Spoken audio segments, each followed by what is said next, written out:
Good morning students. మరి ఈరోజు మనం difference between state and government అంటే రాజ్యానికి ప్రభుత్వానికి మధ్య ఉన్న భేదాల గురించి వాళ్ళు డిస్కస్ చేసుకుందాం అండి. మరి నిన్న ఎస్టర్డే మనకి రాజ్యానికి సమాజానికి మధ్య ఉన్న భేదాలు అంటే స్టేట్కి సొసైటీకి మధ్య ఉన్న డిఫరెన్సెస్ గురించి నేర్చుకున్నాం. ఈ రోజు మనం స్టేట్కి అలాగే గవర్నమెంట్కి ఉన్న డిఫరెన్సెస్ ఏంటో చూద్దామండి. మోస్ట్ ఇంపార్టెంట్ 5 మార్క్స్ క్వశ్చన్ అండి. ఇది చాలా చాలా ఇంపార్టెంట్. అందుకే మీకు ఒకే ఒక క్వశ్చన్ ఎక్స్ప్లెయిన్ చేస్తున్నాను. దీని నుంచి ఒకటి స్టేట్ ఎలా రాసుకోవాలండి, డిఫరెన్సెస్ ఇక్కడ రాసుకోండి. Difference between state and government.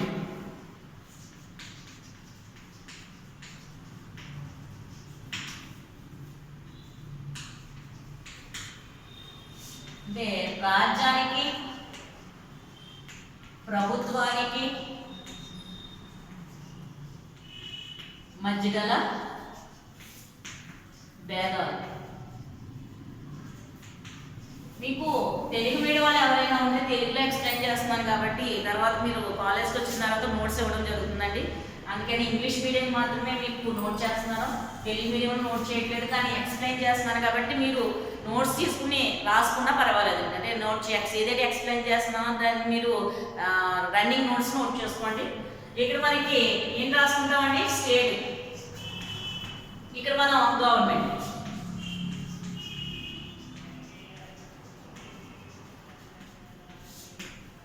మధ్యలో మార్జిన్ వేసుకోవాలండి కంపల్సరీగాని.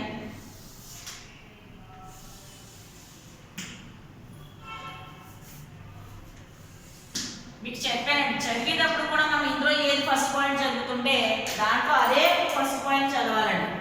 దానికి డిఫరెంట్గా కానీ వాసిగా అంటే పాక్షికంగా డిఫరెన్స్ కానీ ఉంటుందండి కంపల్సరీ. కానీ దాన్ని మనం అబ్జర్వ్ చేయాలి. దీనికి దానికి ఉన్న భేదం ఏంటో ముందు కాన్సెప్ట్ అర్థం చేసుకోవాలండి, ఆ తర్వాత చదవాలి. అంతే తప్ప ఈ ఇందులో ఉన్న 5 నుంచి 6 పాయింట్లు ఉంటాయి అవన్నీ చదివేసి మళ్ళీ ఇందులో నుంచి 5 నుంచి 6 పాయింట్ల తర్వాత ఇలా చదివినా అలా చదవకూడదు. ఇందులో ఏదైతే ఫస్ట్ పాయింట్ చదివామో ఇందులో నెక్స్ట్ అదే సేమ్ పాయింట్ ఉంటుందండి, కాకపోతే డిఫరెంట్గా ఉంటుంది. అదే పాయింట్ చదవాలి. రాసేటప్పుడు కూడా దీని ఎదురుకుండానే ఈ పాయింట్ వచ్చిందా రాయాలండి. సో మీరు రాయడంలో డిఫరెన్సెస్ రాయడంలోని చిన్న డిఫరెన్స్ ఇది, ఒకసారి చూడండి. స్టేట్ కి గవర్నమెంట్ కి డిఫరెన్స్ లో స్టేట్ హ్యాస్ 4 ఎలిమెంట్స్. స్టేట్ కి ఎన్ని ఎలిమెంట్స్ ఉన్నాయండి?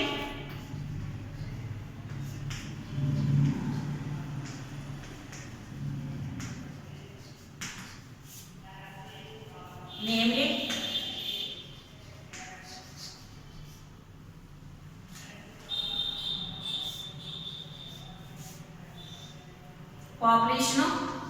పాపులేషన్,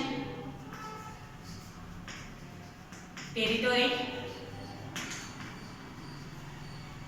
అలాగే government and సోవరెనిటీ.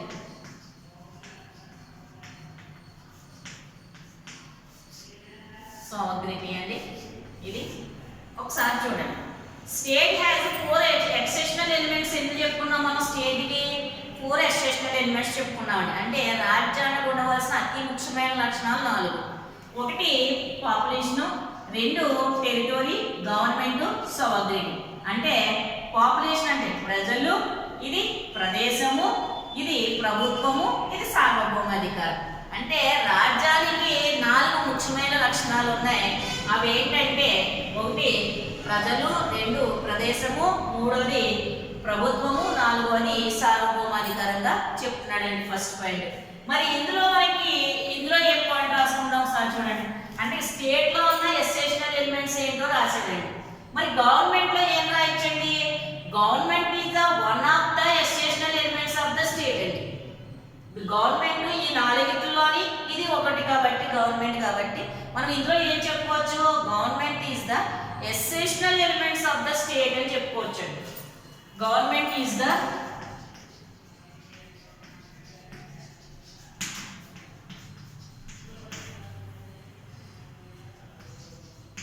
one of the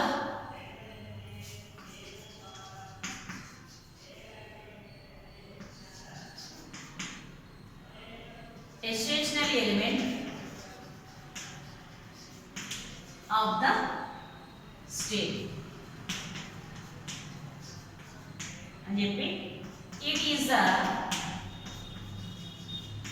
agent of main agency of the state. ఇక్కడ చూడండి, ఇక్కడ రాజ్యాంగం ఉండవలసిన 4 ముఖ్యమైన లక్షణాల గురించి చెప్పాడు. మరి ప్రభుత్వం ఏంటండి? ప్రభుత్వం అనేది ఈ రాజ్యాంగంలో ఉన్న అతి ముఖ్యమైన లక్షణాల్లో ఒకటి. అదే చెప్పాడు, government is the one of the essential element of the state. అలాగే it is the main agency, అంటే ఇది దీనికి సంబంధించిన మెయిన్ ఏజెన్సీగా చెప్పుకోవచ్చు. అంటే ప్రతినిధి అనమాట. ఏజెన్సీ అంటే దీనికి మెయిన్ ఏజెంట్. ఈ ఫోరిట్లో ఏదైతే ఉన్నాయో దీన్ని మెయిన్ ఏజెన్సీ ఆఫ్ ద స్టేట్గా మనకి గవర్నమెంట్ని చెప్పుకోవచ్చండి. ఇంకా సెకండ్ పాయింట్కి వచ్చేటప్పటికి అర్థమైంది కదండి. ఇక్కడ మనకి స్టేట్లో 4 ఎసెన్షియల్ ఎలిమెంట్స్ ఉన్నాయి. ఆ 4 మనకి 4 మనకి చెప్పాడు, పాపులేషన్, టెరిటరీ, గవర్నమెంట్, సావరిటీ అని. మరి government is the one of the essential elements of the state అన్నాడు. అలాగే it is the main agency of the state. State యొక్క మెయిన్ ఏజెన్సీగా ఎవరు చెప్పుకోవచ్చు? మనం గవర్నమెంట్ని చెప్పుకోవచ్చు. ఇంకా రెండవది, state is a comprehensive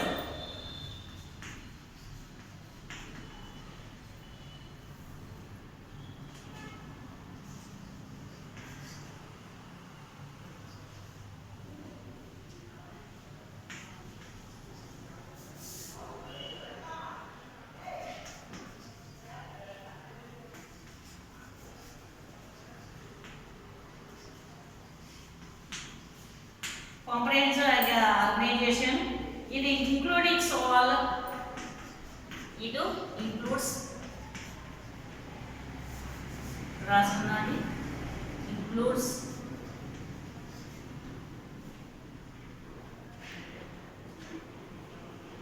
all rulers or individuals.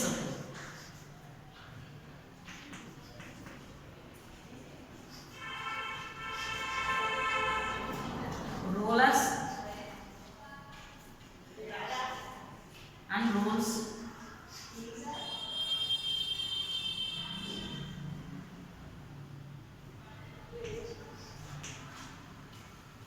Rulers RULERS అండి.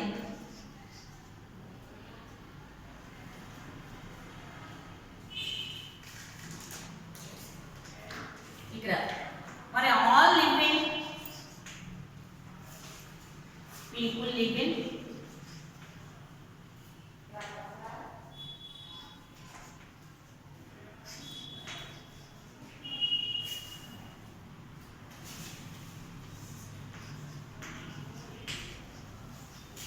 living in a state under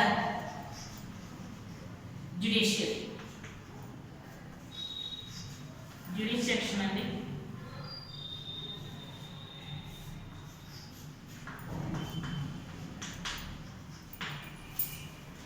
ఇక్కడ మనకి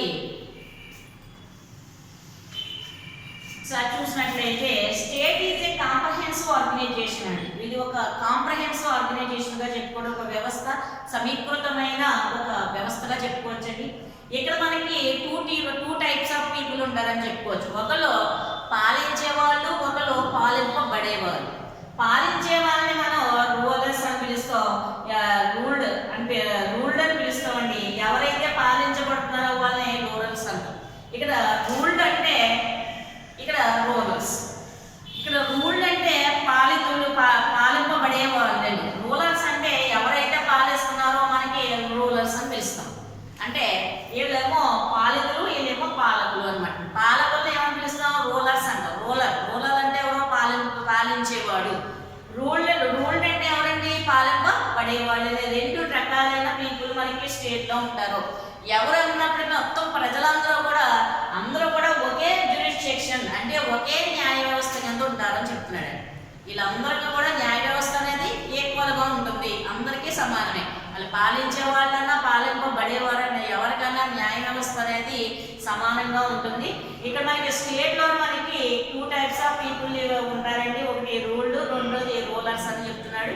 ఇక్కడ మనకి స్టేట్లో ఉన్న అందరూ కూడా ఎవరైతే రూల్డ్, రూలర్స్ ఎవరైతే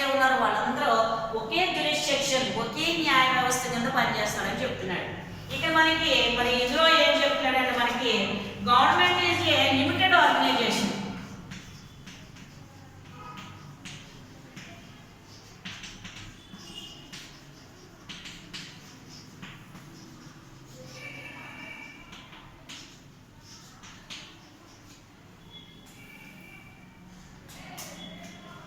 It consists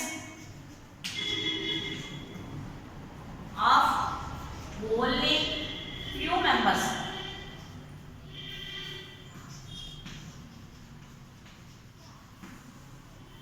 And administration,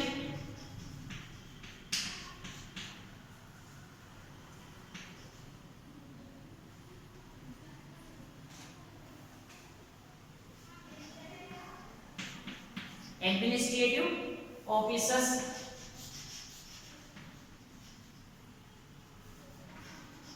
administrative officer who may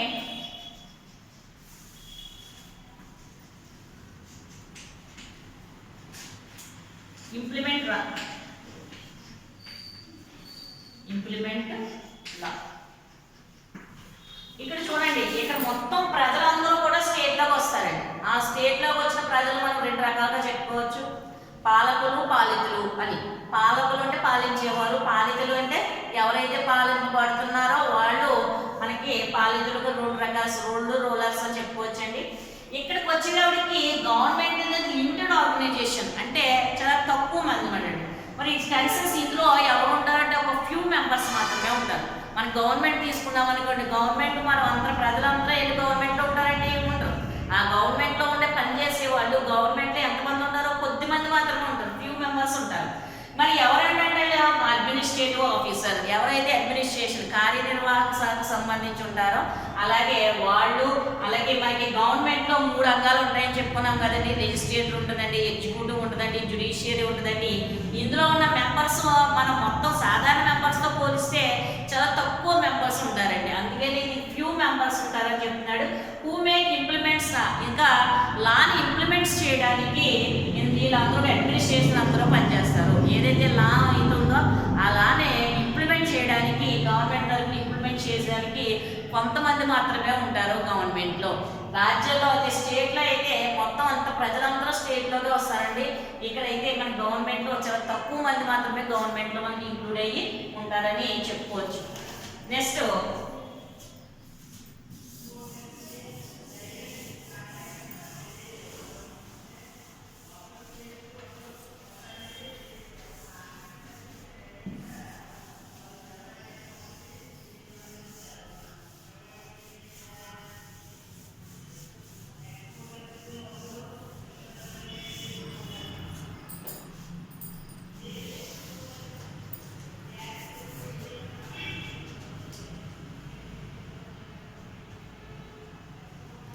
fourth point వచ్చేటప్పటికి మనకి థర్డ్ పాయింట్ అండి. State is A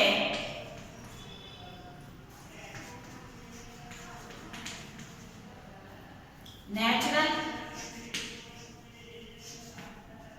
institution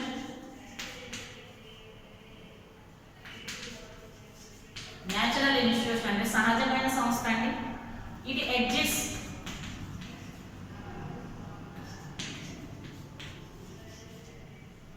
since the beginning of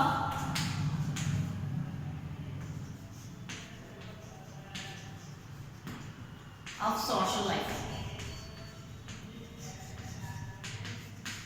ఇక్కడ చూడండి, state is a natural institution అంటే చాలా సహజంగా ఏర్పడిందని చెప్పుకోవచ్చు. ఎప్పటి నుంచి ఉందంటే అది సోషల్ లైఫ్ అంటే సాంఘిక జీవనం ఎప్పుడైతే మొదలయ్యిందో, అంటే ప్రజలు కలిసిమెలిసి ఒక జీవనానికి సమాజం ఏర్పడిన తర్వాత ఒక కలిసిమెలిసి ఎక్కడైతే సోషల్ జీవనానికి అలవాటు పడ్డారో అప్పటి నుంచే మనకి స్టేట్ అనేది బిగిన్ అయ్యిందని చెప్తున్నాడు. కాబట్టి state is a natural institution, సహజమైన ఒక సంస్థ. ఇది existed since the beginning of social life. ఇది ఎప్పటి నుంచి బిగిన్ అయింది? సోషల్ లైఫ్ ఎప్పుడైతే బిగిన్ అయిందో, మానవుని యొక్క సాంఘిక జీవనం ఎప్పుడైతే మొదలైందో మనకి స్టేట్ కూడా అప్పటి నుంచి మొదలైందని చెప్పుకోవచ్చు. మరి గవర్నమెంట్ ఈజ్ మ్యాన్ మేడ్. ఇక్కడ గవర్నమెంట్ మానవుడు తయారు చేసింది.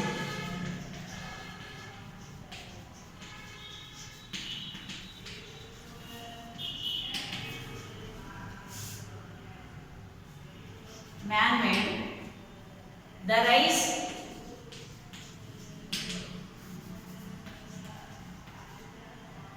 and fall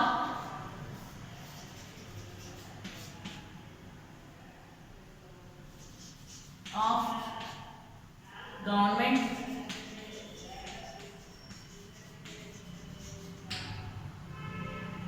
has been a part of history.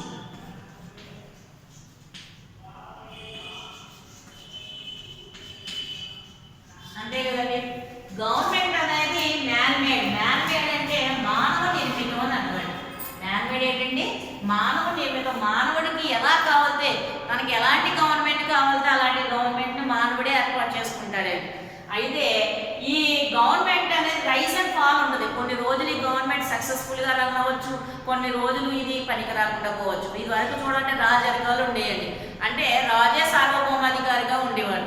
అయితే కొన్ని రోజులు అది బాగా రైజ్ అయింది, ఆ తర్వాత ఏమైంది, అది మళ్ళీ ఫాల్ అయిపోయింది, మళ్ళీ పడిపోయింది. ఆ తర్వాత మళ్ళీ ప్రజాస్వామ్యం వచ్చిందండి. ఇలా రకరకాలుగా ప్రభుత్వాలు మారుతూ ఉంటాయండి. ఒక్కోసారి అవి రైజ్గా ఉండొచ్చు, ఒక్కోసారి ఫాల్గా ఉండొచ్చు. ఏదైనా కూడా పార్ట్ ఆఫ్ హిస్టరీగా చెప్పుకోవచ్చు.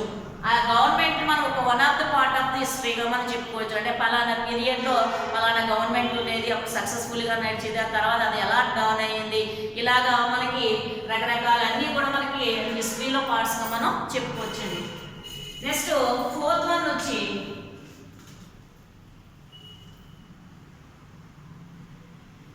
స్టేట్ ఈజ్ ఏ మాస్టర్ అని. State is concept considered as the master.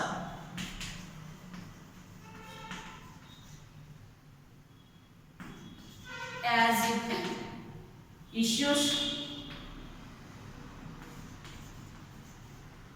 orders to the government.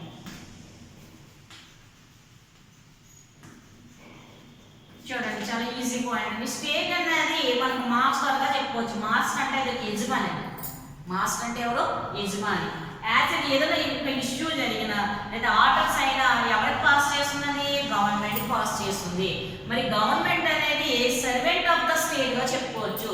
మరి స్టేట్ అనేది మాస్టర్ అయితే గవర్నమెంట్ ఏమవుతుంది? సర్వెంట్ అవుతుంది. అంటే దీని యొక్క ఆజ్ఞలు పాటించబడుతుంది అని అర్థం. అంటే స్టేట్కు ఉన్న లక్ష్యాలు కానివ్వండి, స్టేట్కు ఉన్న ఆశయాలు కానివ్వండి, ఇవన్నీ కూడా మనకి ఎవరు నెరవేరుస్తారండి? గవర్నమెంట్ నెరవేరుస్తుంది.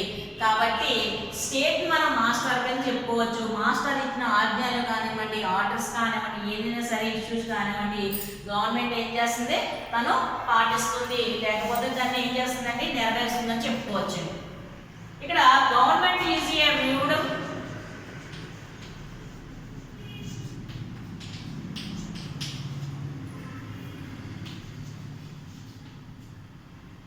as the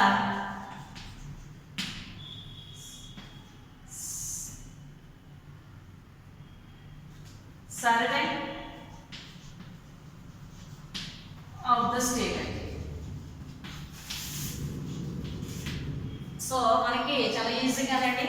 ఇదేమో state is A master, government is A servant అండి. చూడడానికి ఎలా ఉంటుందండి? గవర్నమెంట్ వ్యూడ్ అంటే చూడడానికి ఎలా ఉంటుందండి? గవర్నమెంట్ ఒక సర్వెంట్ లాగా స్టేట్ ఏవైతే ఆజ్ఞలు ఇచ్చిందో వాటిని పాటించడం అనేది జరుగుతుందండి. చాలా చాలా ఇంపార్టెంట్. స్టేట్ అనేది న్యాచురల్ ఇన్స్టిట్యూషన్ అండి. ఇది ఎప్పుడు మొదలైంది? సోషల్ లైఫ్ ఎప్పుడైతే మొదలైందో అప్పుడే మొదలైంది. మరి గవర్నమెంట్ అనేది మ్యాన్ మేడ్, అంటే మానవ నిర్మితం. అది ఎప్పుడు కూడా ఎప్పుడు రైజ్గా ఉంటుందో, ఎప్పుడు డౌన్గా ఉంటుందో మనకి జరిగిపోయిన హిస్టరీని బట్టి మనం తెలుసుకోవచ్చండి. అలాగే స్టేట్ అనేది ఒక మాస్టర్లా ఉండి గవర్నమెంట్కి ఆజ్ఞలు ఇస్తుంది. ఇక్కడ గవర్నమెంట్ చూడడానికి ఎలా ఉంటుందండి? సర్వెంట్ ఆఫ్ ద స్టేట్గా ఉంటుంది. అంటే దీనికి సేవకుడిలా ఉంటుందని చెప్పుకోవచ్చు. నెక్స్ట్ 5th పాయింట్ వచ్చి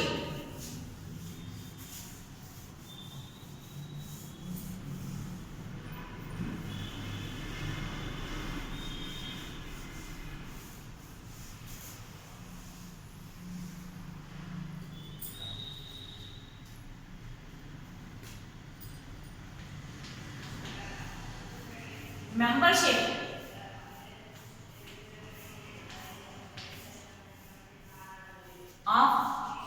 state is compulsory.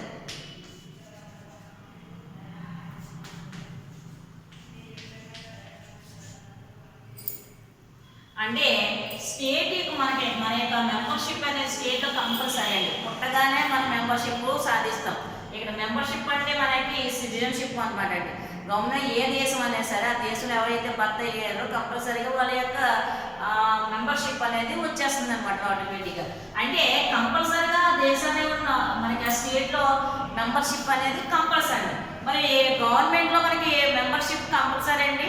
గవర్నమెంట్లో మన ఆప్షన్, మన గవర్నమెంట్లో మనం వెళ్ళాలంటే వెళ్ళచ్చు, మానేయాలంటే మానేయచ్చు. సో మనకి గవర్నమెంట్లో మెంబర్షిప్ అనేది కంపల్సరీ కాదు, అది మనకి ఆప్షన్ మీద ఆధారపడి ఉంటుందండి. చూడండి, membership is government optional. Membership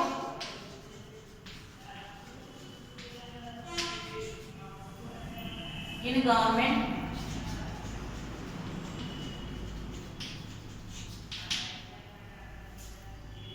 is optional. Optional అంటే ఇది మన అంగీకారం అన్నమాట. అంగీకారంతో ఆప్షనల్ తోటే మనకి వెళ్తుంది, వెళ్తే వెళ్ళచ్చు. గవర్నమెంట్లో మన సభ్యత్వం ఉంటే ఉండొచ్చు, లేకపోతే లేదండి మనకి. సో ఇందులో మాత్రం కంపల్సరీ అండి మెంబర్షిప్. ఇది మెంబర్షిప్ అనేది ఆప్షనల్గా చెప్పుకోవచ్చు. Next, state is an abstract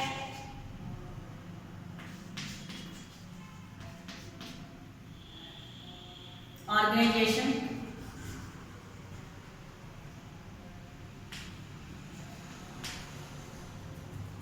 it cannot be seen.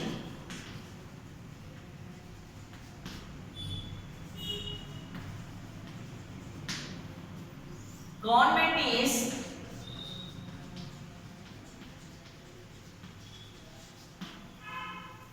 concrete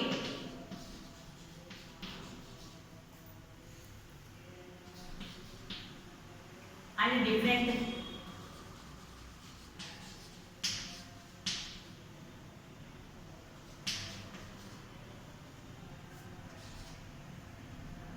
It is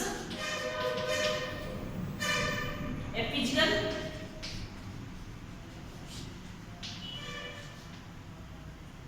manifestation.